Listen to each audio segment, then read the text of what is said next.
네, 안녕하세요. 이번 영상에서는 수채화 채색하는 방법을 알려드릴 거거든요. 그래서 간단하게 이제 제가 지금 귤을 스케치를 해 놓은 거예요. 그래서 귤이라든지 아니면 작은 열매 이런 거를 수채화로 채색하시는 방법을 익히시면 네, 어반 스케치라든지 조금 다른 거 하실 때도 수월하시거든요. 그래서 오늘은 정말 수채화를 배우지 않으신 분이라고 해도 누구나 이제 채색할 수 있게끔 쉬운 방법을 알려드릴게요.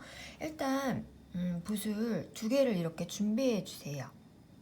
붓이 꼭 두 개여야 해요. 붓 두 개를 준비해 주시고 여기다가 이제 예시로 보여드리면 이거를 발임이라고 해요. 발임 기법이라고 하는데 뭐 특별한 게 아니라 예를 들어서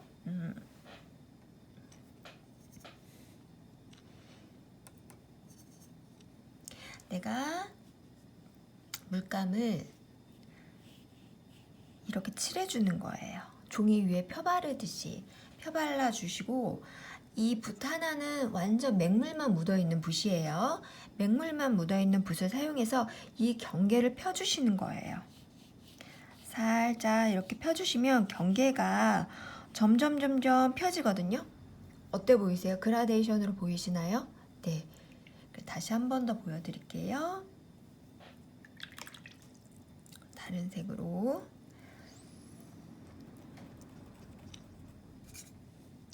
이 방법은 너무 쉬운 방법이어서 뭐 몇 번 연습하시거나 아니시면 처음부터도 잘하시는 분들이 꽤 계시더라고요.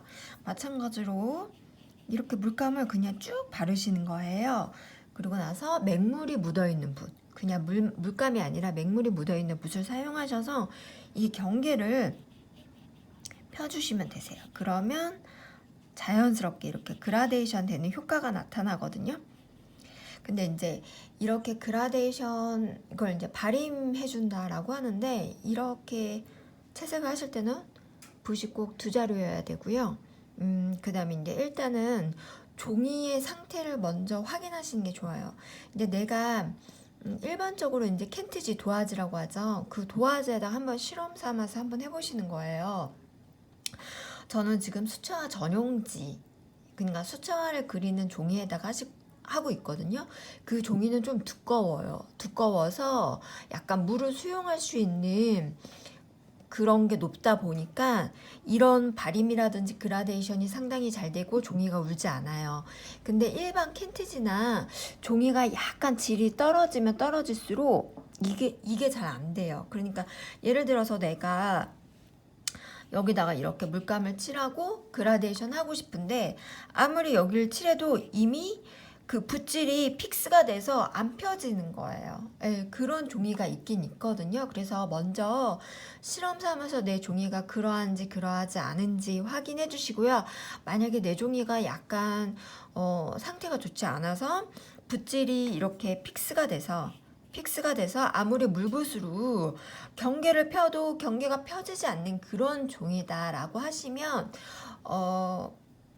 아주 맹물만 묻혀있는 붓을 사용하셔서 미세하게 표면에다가 물을 발라 놓으시는 거세요. 미세하게.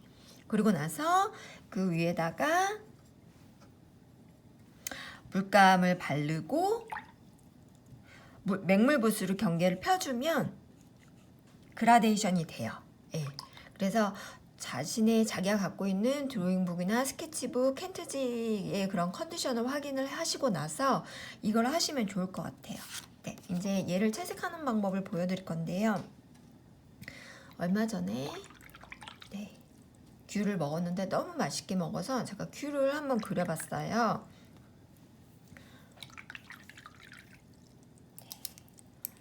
붓을 물에 깨끗이 헹구고요. 이제 귤색을 만들어 놓을 건데요. 약간 귤은 노란빛을 갖고 있으니까요.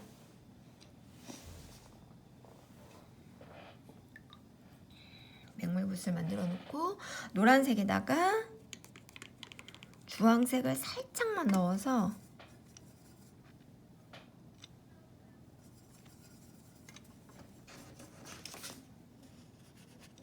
약간 노란색 같나요? 네.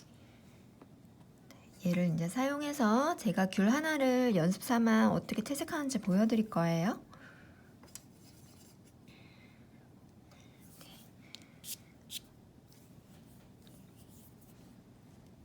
얘를 먼저 채색을 해보도록 할 건데요. 이제 빛이 여기서 온다라고 가정하에 제가 약간 미세하게 좀 하이라이트 그런 거 표시를 해 놓은 거예요. 그래서 가장 앞에 있는 게 가장 밝겠죠. 얘 같은 경우에는 반짝이 하이라이트를 정말 극명하게 줘보도록 할게요. 잠시만요.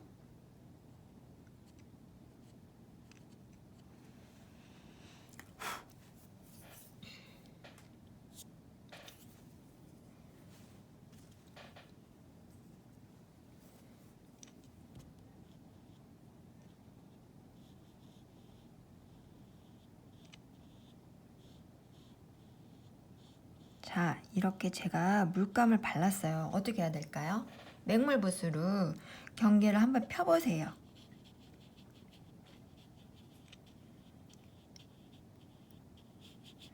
물이 많아도 상관없어요. 그리고 이제 빛이 여기서 온다라는 건 여기가 가장 밝다라는 거거든요. 그래서 약간 이런 물을 아래 방향으로 좀 끌어주세요.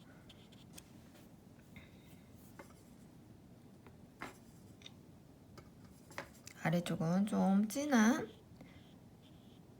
노란색이 있도록 그래서 입체감, 양감을 한번 표현해 줘 보도록 할게요.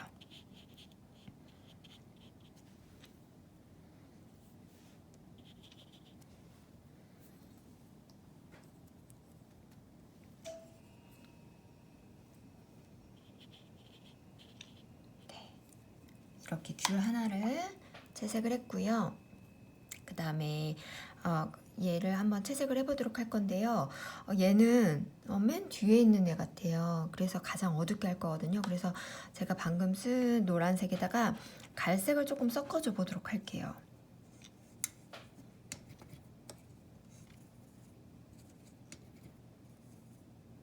가장 귤에서 어두운 부분을 맡고 있으니까요. 그림자가 졌다라고 할까요? 네, 그래서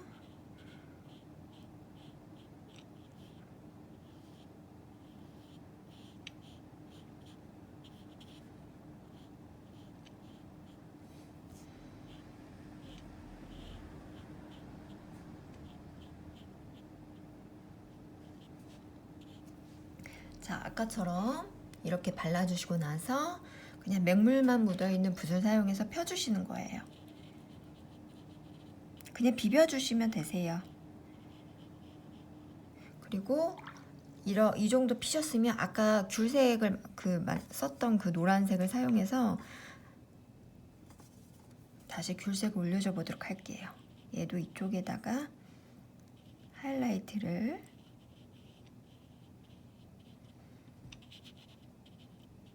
그리고 맹물이 묻어있는 붓을 사용해서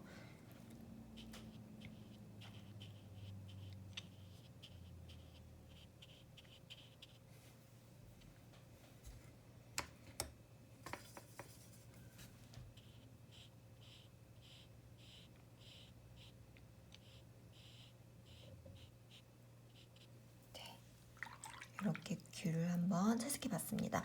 맨 앞에 있는 게 가장 밝고 맨 뒤에 있는 게 가장 어둡겠죠.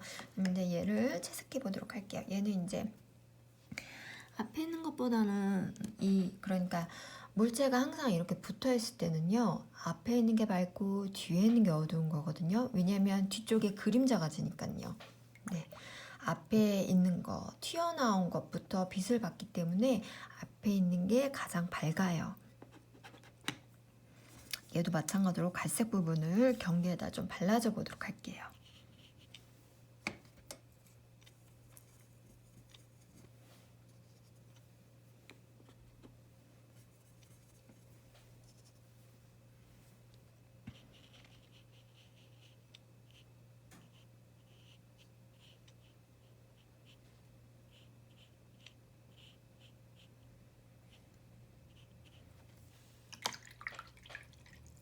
그리고 바르고 나서 아까 다시 귤색을 다시 쭉 발라줘 보도록 할게요.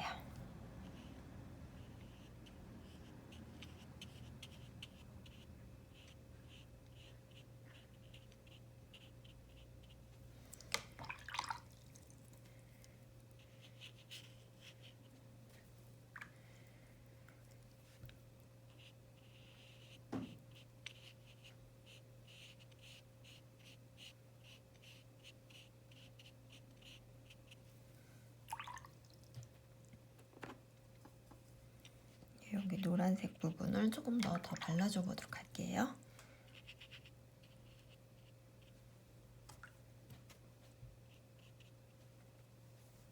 네, 이렇게 귤 3개를 완성했거든요. 그 다음에 이게 잎사귀도 한번 만들어 볼까요? 잎사귀도 똑같거든요. 일단은 안쪽에 어둠이 생겨요. 그래 잎사귀 끝쪽에 좀 밝게. 그래서 찐녹색을 만들어 볼게요.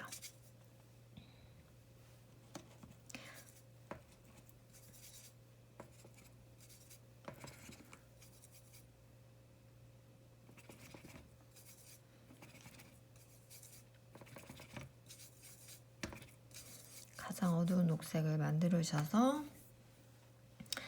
네, 좀 수채화는 물을 사용하기 때문에 자칫 잘못하면 번질 수가 있거든요. 그래서 좀 약간 물을 말려가시면서 하시면 좋고요. 저는 얘를 해볼 거예요. 얘도 마찬가지로 안쪽에다가 어두움을 발라보도록 할게요.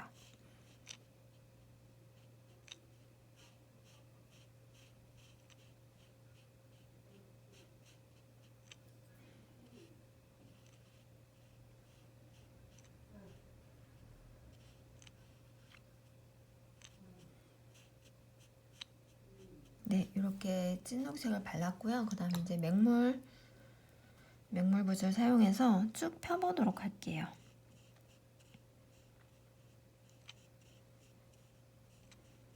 가운데 인맥 부분은 제가 그 부분 피해서 지금 채색하고 있는 거거든요.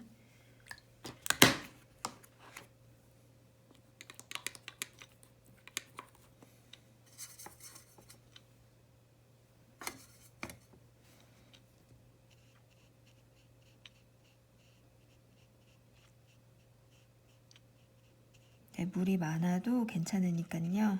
과감히.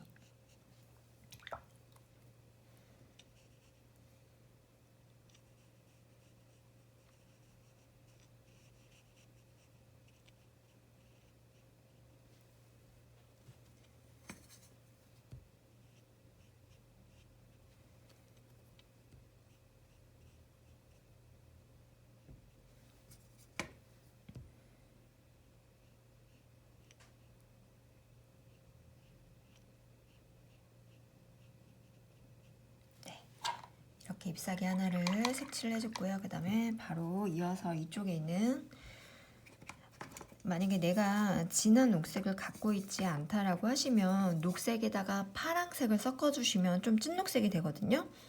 그러니까 녹색에다가 파란색, 그러니까 좀 어두운 파랑이요. 약간 남색 같은 느낌을 섞어주시고, 근데 그러면 약간 채도가 올라갈 수 있어요. 그러면은 그때는 갈색을 섞어주시면 채도가 떨어지면서 약간 카키빛의 진한 녹색을 얻으실 수 있어요.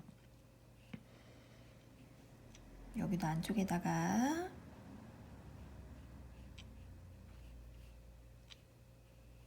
네. 이렇게 발라주시고 나서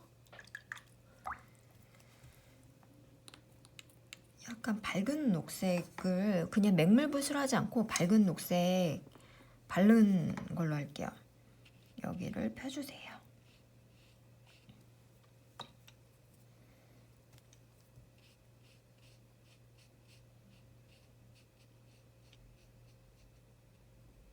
네, 이렇게 펴주시고 나서 다시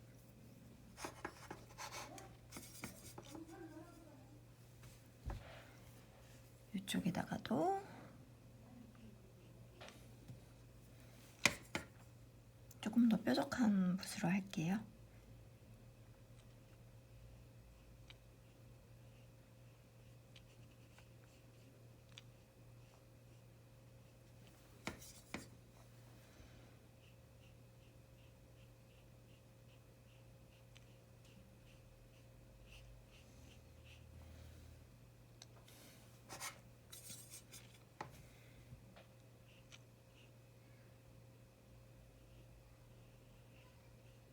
네, 이렇게 발라주시고 나서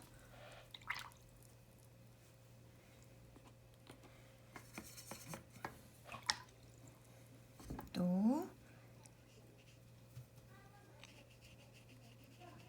펴주시는 거예요, 이 경계를.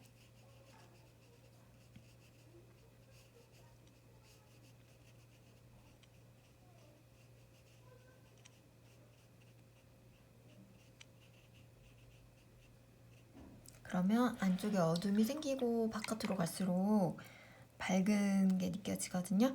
이 잎사귀보다 얘는 앞에 있으니까 여기를 조금 밝게 해줘 보도록 할게요.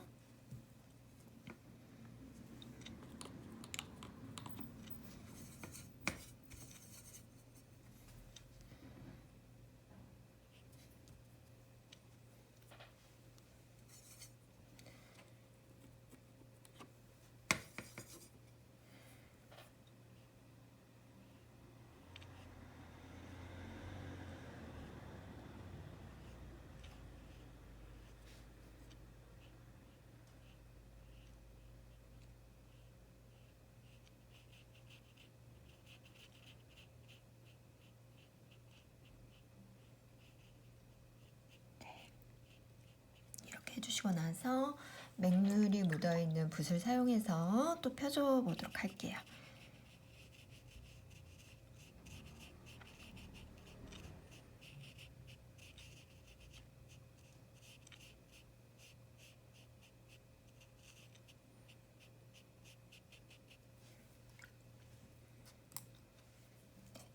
여기 있는 잎사귀 뒤쪽은 좀 밝은 면, 밝은 색으로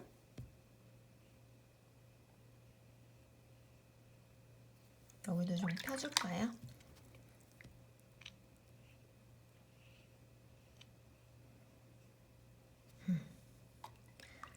네, 이렇게 하신 다음에 이 수채화가 깨끗하게 마르시면 연필 스케치 같은 게 이제 보이는 거는 깨끗하게 지우개질 해주면 되거든요.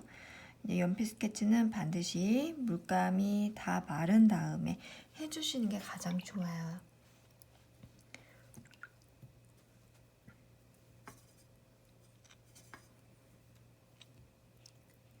외곽도 동글동글하게 조금 더 마무리를 해줘 보도록 할게요.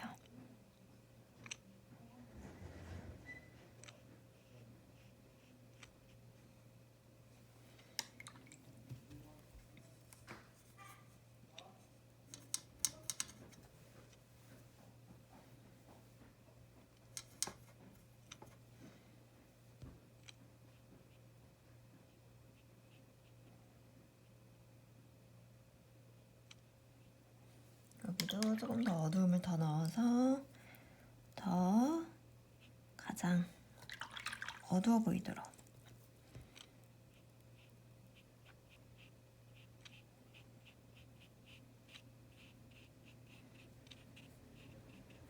네, 이렇게.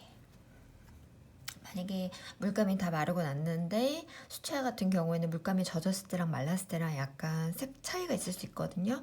물감이 마른 후 내가 좀 부족해 보이는 부분은 네, 이렇게 색을 더 올려주셔도 상관은 없으세요.